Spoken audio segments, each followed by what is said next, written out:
Hi ನಮಸ್ತೆ, welcome back to ಸಮಸ್ಯದ ರುಚಿ. ಹೇಗಿದ್ದೀರಾ ಎಲ್ಲರೂ ಆರೋಗ್ಯವಾಗಿದ್ದೀರಾ ಅಂತ ನಾನು ಭಾವಿಸ್ತೀನಿ. ಈಗ ನೋಡ್ತಾ ಇದ್ದೀರಲ್ಲ, ಇದು ನಮ್ಮ ಮನೇಲಿರೋ ನಾನೇ ಪ್ರಿಪೇರ್ ಮಾಡಿರೋಂಥ ಟಿ ವಿ ಕ್ಯಾಬಿನೆಟ್. ನಾನೇ ಪ್ರಿಪೇರ್ ಮಾಡಿದಂದರೆ ಹೇಗೆ ಅಂತನಾ, ಇದು ಮೊದಲು ಈ ರೀತಿ ಇರಲಿಲ್ಲ. ಸ್ವಲ್ಪ ಕಡಿಮೆ ಖರ್ಚಲ್ಲಿ ಸ್ವಲ್ಪ ಟೈಮ್ ಇನ್ವೆಸ್ಟ್ಮೆಂಟ್ ಮಾಡಿ ಸ್ವಲ್ಪ ಸ್ಮಾರ್ಟ್ನೆಸ್ ಇದ್ದರೆ ಈ ಥರ ಪ್ರಿಪೇರ್ ಮಾಡ್ಕೋಬೋದು.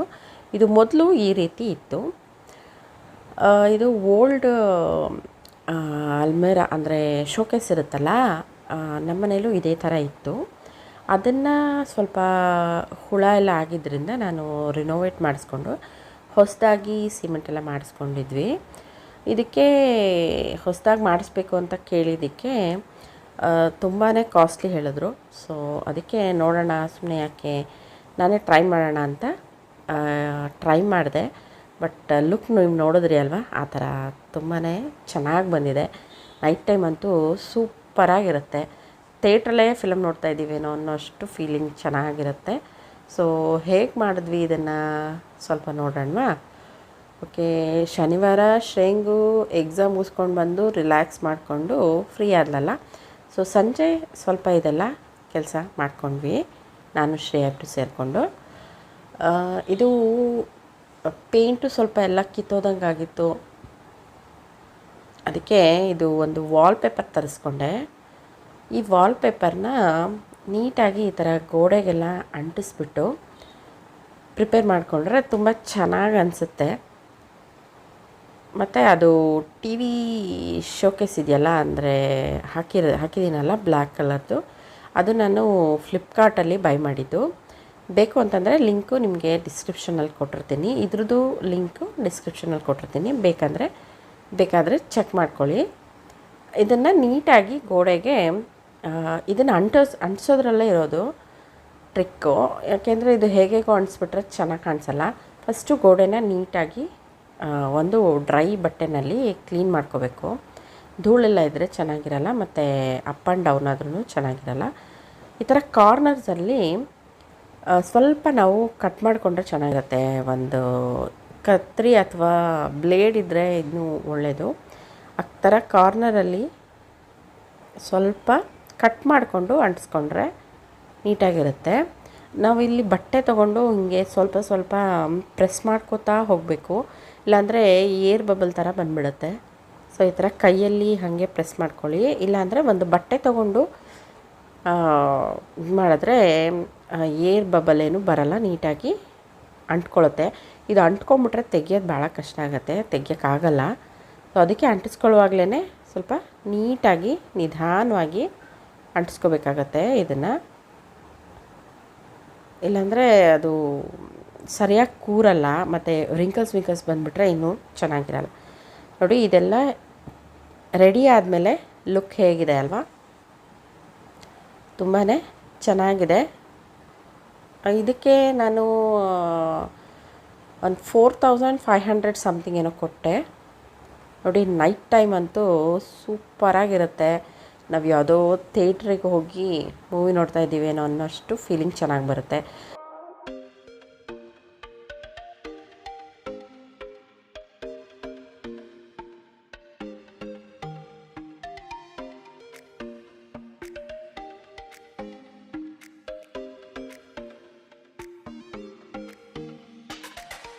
ಶನಿವಾರ ಸಂಜೆ ನಾನು ದೋಸೆಗೆ ಅಕ್ಕಿ ನೆನೆಸ್ಕೊತಾ ಇದ್ದೀನಿ.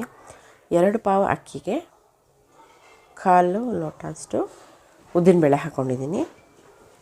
ಹಾಗೆ 1 ಟೇಬಲ್ ಸ್ಪೂನಷ್ಟು ಮೆಂತ್ಯ, ಹಾಗೆ 2 ಹಿಡಿ ಅವಲಕ್ಕಿನ ನಾನು ಸಪ್ರೇಟಾಗಿ ನೆನೆಸ್ಕೊಂಡು ಇಟ್ಕೊಂಡಿದ್ದೀನಿ. ಸಂಜೆ ಕಾಫಿ ಜೊತೆಗೆ ಮಕ್ಕಳಿಗೆ ಏನಾದರೂ ಸ್ನ್ಯಾಕ್ಸ್ ಕೊಡೋಣ ಹಾಲಿನ ಜೊತೆಗೆ ಅಂತ ಹೇಳ್ಬಿಟ್ಟು ನಿಪ್ಪಟ್ಟು ಪ್ರಿಪೇರ್ ಮಾಡ್ತಾಯಿದ್ದೀನಿ.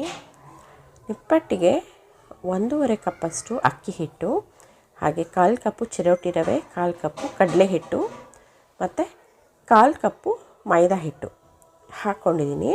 ಇದಿಷ್ಟು ಹಿಟ್ಟುಗಳನ್ನ ಹಾಕ್ಕೊಂಡು ಅದಕ್ಕೆ ರುಚಿಗೆ ಬೇಕಾಗುವಷ್ಟು ಉಪ್ಪು ಹಾಕ್ಕೋತಾ ಇದ್ದೀನಿ. ಇದಕ್ಕೆ ಸೋಡಾ ಏನು ನಾನು ಸೇರಿಸ್ಕೊಳ್ಳಲ್ಲ. ಕರಿಬೇವು, ಕೊತ್ತಂಬರಿ ಸೊಪ್ಪು, ಹಾಗೆ ಹಸಿಮೆಣಸಿನ್ಕಾಯಿ ಒಂದು 5ರಿಂದ 6 ತೊಗೊಂಡಿದ್ದೀನಿ. ಸಣ್ಣದಾಗಿ ಕಟ್ ಮಾಡ್ಕೋಬೇಕು ಇದನ್ನೆಲ್ಲ. ಹಾಗೆ ಒಂದು 3 ಟೇಬಲ್ ಸ್ಪೂನಷ್ಟು ಕಾದಿರೋವಂಥ ಬಿಸಿ ಎಣ್ಣೆನ ಹಾಕ್ಕೊಂಡಿದ್ದೀನಿ. ಇದಿಷ್ಟನ್ನು ಹಾಕ್ಕೊಂಡು ಇದಕ್ಕೆ ಜೀರಿಗೆ, ಆಮೇಲೆ ಅಚ್ಕಾರದ ಪುಡಿ, ಹಾಗೆ ಕುಟ್ಟಿರೋ ಅಂಥದ್ದು ಕಡಲೆ ಮತ್ತು ಕಡಲೆಬೀಜ. ಕಡಲೆಬೀಜ ಒಂದು 2 ಹಿಡಿಯಷ್ಟು ತೊಗೊಂಡಿದ್ದೀನಿ ಕಡಲೆಬೀಜ, ಮತ್ತು ಅದನ್ನು ಚೆನ್ನಾಗಿ ಕುಟ್ಕೊಂಡಿರೋದು. ಆಮೇಲೆ ಹುರುಗಡ್ಲೆನೂ ಅಷ್ಟೇ 1 ಹಿಡಿಯಷ್ಟು ಹುರುಗಡ್ಲೆ ತೊಗೊಂಡಿದ್ದೀನಿ. ಇದಿಷ್ಟನ್ನು ಸ್ವಲ್ಪ ಜಜ್ಕೊತಾರಲ್ಲ ಹಂಗೆ ಮಾಡ್ಕೋಬೇಕು, ಜಾಸ್ತಿ ಪುಡಿ ಥರ ಮಾಡ್ಕೊಳ್ಬಾರ್ದು. ಇದಿಷ್ಟನ್ನು ಚೆನ್ನಾಗಿ ಒಂದು ಸರ್ತಿ ಮಿಕ್ಸ್ ಮಾಡ್ಕೊತಾ ಇದ್ದೀನಿ. ಮಿಕ್ಸ್ ಮಾಡಿಕೊಂಡು ಸ್ವಲ್ಪ ಎಣ್ಣೆ ಎಲ್ಲ ಹಾಕಿರ್ತೀವಲ್ಲ ಅದೆಲ್ಲ ಹಿಟ್ಟಿಗೆ ಅಂಟೋ ಹಾಗೆ ಸ್ವಲ್ಪ ನೀಟಾಗಿ ಕಲಿಸ್ಕೋಬೇಕು. ನಂತರ ಇದಕ್ಕೆ ಸ್ವಲ್ಪ ನೀರು ನೋಡ್ಕೋತಾ ಹಾಕ್ಕೊಂಡು ಕಲಿಸ್ಕೋತಾ ಹೋಗಬೇಕು. ತುಂಬಾ ತೆಳುವಾಗಿ ಕಲಿಸ್ಕೋಬಾರ್ದು. ಚಪಾತಿ ಹಿಟ್ಟಿನ ಹದ ಇರುತ್ತಲ್ಲ ಅದಕ್ಕಿಂತ ಇನ್ನೊಂದು ಸ್ವಲ್ಪ ಮೆತ್ತಗೆ ಕಲಿಸ್ಕೊಂಡ್ರೆ ಚೆನ್ನಾಗಿರುತ್ತೆ. ಸ್ವಲ್ಪನೇ ನೀರು ಹಾಕ್ಕೊಂಡು ಚೆನ್ನಾಗಿ ಹಿಟ್ಟನ್ನ ನಾದ್ಕೋತಾ ಕಲಿಸ್ಕೋಬೇಕು. ಇದು ಎಲ್ಲ ಹಿಟ್ಟು ಹಾಕಿರ್ತೀವಲ್ಲ ಚೆನ್ನಾಗಿ ಒಂದು 5ರಿಂದ 8 ನಿಮಿಷ ಇದನ್ನು ಈ ರೀತಿ ಚೆನ್ನಾಗಿ ನಾದ್ಕೊಂಡ್ರೆ ನಮಗೆ ನಿಪ್ಪಟ್ಟು ಮಾಡೋಕ್ಕೆ ತುಂಬಾ ಈಸಿ ಆಗುತ್ತೆ, ತುಂಬಾ ಟೇಸ್ಟಿಯಾಗಿರುತ್ತೆ. ಈ ಸ್ನ್ಯಾಕ್ಸು ಬೇಗನೆ ಆಗುತ್ತೆ. ಒಂದು 1/4 ಗಂಟೆ 20 ನಿಮಿಷದ ಒಳಗಡೆ ಆರಾಮಾಗಿ ಈ ಸ್ನ್ಯಾಕ್ಸ್ನ ಪ್ರಿಪೇರ್ ಮಾಡ್ಕೋಬೋದು. ತುಂಬಾ ರುಚಿಯಾಗಿರುತ್ತೆ.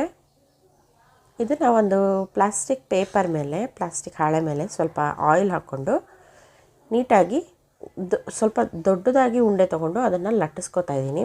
ನಿಪ್ಪಟ್ಟು ಅಂದರೆ ತುಂಬಾ ತೆಳುವೂ ಇರಬಾರ್ದು, ಹಾಗೆ ತುಂಬ ದಪ್ಪ ಇದ್ರೂ ಬೇಯೋದಿಲ್ಲ. ಸೊ ಅದಕ್ಕೋಸ್ಕರ ಇದನ್ನು ಸ್ವಲ್ಪ ಇಷ್ಟು ದೊಡ್ಡದಾಗಿ ಒಂದು ಉಂಡೆ ತೊಗೊಂಡು ಇದನ್ನು ಈ ಥರ ಲಟ್ಟಿಸ್ಕೊತಾ ಇದ್ದೀನಿ. ಸ್ವಲ್ಪ ನೋಡಿಕೊಂಡು ಲಟ್ಟಿಸ್ಕೋಬೇಕು, ಏಕೆಂದರೆ ಕಡಲೆ ಬೀಜ ಎಲ್ಲ ಹಾಕಿರ್ತೀವಲ್ಲ, ತುಂಬಾ ತೆಳುವಾಗಿ ಮಾಡ್ಕೊಳಕ್ಕೆ ಹೋಗ್ಬೇಡಿ, ಚೆನ್ನಾಗಿರಲ್ಲ, ಗಟ್ಟಿ ಅಂತ ಅನಿಸ್ಬಿಡುತ್ತೆ. ಈ ಥರ ಮೀಡಿಯಮಾಗಿ ಕಟ್ ಮಾಡಿಕೊಂಡು ತಗೊಳ್ಳೋದು. ಯಾವುದಾದ್ರೂ ಒಂದು ಕ್ಯಾಪ್ ಇರುತ್ತಲ್ಲ ಬಾಕ್ಸ್ದು, ಆ ಥರದ್ದು ತೊಗೊಂಡ್ರೆ ಸ್ವಲ್ಪ ಶಾರ್ಪ್ ಎಡ್ಜಿರೋ ಅಂಥದ್ದು ತೊಗೊಂಡ್ರೆ ನೀಟಾಗಿ ಕಟ್ ಆಗುತ್ತೆ. ಈ ಥರ ಈಸಿ ಆಗುತ್ತೆ, ಬೇಗ ಕೆಲಸನೂ ಆಗುತ್ತೆ. ಈ ಥರ ಎಲ್ಲ ಒಂದೊಂದು ಮಾಡಿಟ್ಕೊಂಡ್ರೆ ನಮಗೆ ಅಷ್ಟೊತ್ತಿಗೆ ಎಣ್ಣೆ ಕಾದಿದೆ. ನಾನು ಎಣ್ಣೆ ಬಿಸಿ ಇಟ್ಕೊಂಡಿದ್ದೆ ಆಗಲೇ. ನಾನು ಎಣ್ಣೆ ಬಿಸಿ ಇಟ್ಕೊಂಡೆ ಇದೆಲ್ಲ ಪ್ರಿಪ್ರೇಷನ್ ಮಾಡ್ಕೊಂಡಿದ್ದು. ಅಷ್ಟು ಬೇಗ ಆಗುತ್ತೆ ಇದು ಸ್ನ್ಯಾಕ್ಸು, ಆರಾಮಾಗಿ ಮಾಡ್ಕೋಬೋದು. ಹೆಲ್ದಿಯಾಗಿ ಮನೇಲೇ ಮಾಡಿಕೊಟ್ರೆ ಮಕ್ಕಳು ಖುಷಿಯಾಗಿ ತಿಂತಾರೆ, ಪದೇ ಅಂಗಡಿಗೆ ಹೋಗೋ ಕೆಲಸ ಇರಲ್ಲ. ಇದನ್ನು ಒಂದೊಂದೇ ನಿಪ್ಪಟ್ಟುಗಳನ್ನ ಹಾಕ್ಕೊಂಡು ಮೀಡಿಯಮ್ ಫ್ಲೇಮಲ್ಲಿ ಸಣ್ಣ ಉರಿನಲ್ಲೇ ಇದನ್ನು ಮಾಡ್ಕೋಬೇಕಾಗತ್ತೆ. ಇಲ್ಲಾಂದರೆ ಅಷ್ಟು ಚೆನ್ನಾಗಿ ಬರಲ್ಲ, ಸೀದೋಗ್ಬಿಡುತ್ತೆ ಬೇಗ.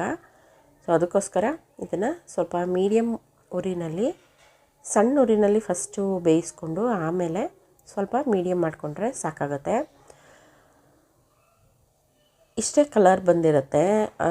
ಅದು ಸ್ವಲ್ಪ ಅಂದರೆ ತೆಗೆದು ಒಂದು 10 ನಿಮಿಷ ಆದಮೇಲೆ ಅದು ಒಳ್ಳೆ ಕಲರ್ ಬಂದಿರುತ್ತೆ. ನಮಗೆ ತೆಗೆಯುವಾಗ ಇಷ್ಟಕ್ಕಾದರೆ ಸಾಕಾಗತ್ತೆ. ನೋಡಿ, ನಮಗೆ ತೆಗೆದ ಮೇಲೆ ಎಷ್ಟು ಚೆನ್ನಾಗಿದೆ ಕಲರು. ನೋಡಿ, ಈ ಥರ ಕಲರು ಚೆನ್ನಾಗಿ ಬರುತ್ತೆ. ಅದು ಸ್ವಲ್ಪ ಒಂದು 10 ನಿಮಿಷ ಆಗಬೇಕು. ಅದಾದಮೇಲೆ ಟೇಸ್ಟ್ ಮಾಡೋಕ್ಕೂ ಅಷ್ಟೇ, ಒಂದು ನಿಪ್ಪಟ್ಟು ಎಣ್ಣೆಯಿಂದ ತೆಗೆದು ಒಂದು 10 ನಿಮಿಷ 15 ನಿಮಿಷ ಆದಮೇಲೆ ಟೇಸ್ಟ್ ಮಾಡಿದ್ರೇ ಚೆನ್ನಾಗಿರುತ್ತೆ. ಇಲ್ಲಾಂದರೆ ಅದು ಮೆತ್ತಗಿದೆ ಅಂತ ಅನಿಸುತ್ತೆ, ಬಟ್ ಅದು ಮೆತ್ತಗಿರಲ್ಲ, ಕರೆಕ್ಟಾಗಿ ಆಗಿರುತ್ತೆ. ನೋಡಿ, ಈ ಥರ ಚೆನ್ನಾಗಿರುತ್ತೆ. ನೋಡಿಕೊಂಡು ಫ್ರೈ ಮಾಡ್ಕೋಬೇಕು, ಇಲ್ಲಾಂದರೆ ಕಿಚ ಆಗಿಬಿಡುತ್ತೆ, ಇಲ್ಲಾಂದರೆ ಜಾಸ್ತಿ ಗಟ್ಟಿಯಾಗಿಬಿಡುತ್ತೆ. ನಂತರ ಮಕ್ಕಳಿಗೆ ಹಾಲು ಮಿಕ್ಸ್ ಮಾಡಿ ಕೊಟ್ಟೆ, ಅದ್ರ ಜೊತೆ ನಿಪ್ಪಟ್ಟು ಕೊಟ್ಟೆ. ಅದಾದಮೇಲೆ ಅಕ್ಕಿ ಹಿಟ್ಟೆಲ್ಲ ರುಬ್ಬಿ ಇಟ್ಕೊಂಡೆ. ನಂತರ ಶ್ರೇಯಂಗೆ ಎಕ್ಸಾಮ್ಸ್ ಮುಗಿತಾ ಬಂತಲ್ಲ, ಅದಕ್ಕೆ ಅವಳು ಫಿಶ್ ಬೇಕು ಅಂತ ಕೇಳಿದ್ದಕ್ಕೆ ಸಂಜೆ ಫಿಶ್ ತಿನ್ಕೊಂಡು ಬಂದ್ವಿ. ಇದಾಗಿತ್ತು ನನ್ನ ಇವತ್ತಿನ ಈವ್ನಿಂಗ್ ವ್ಲಾಗ್.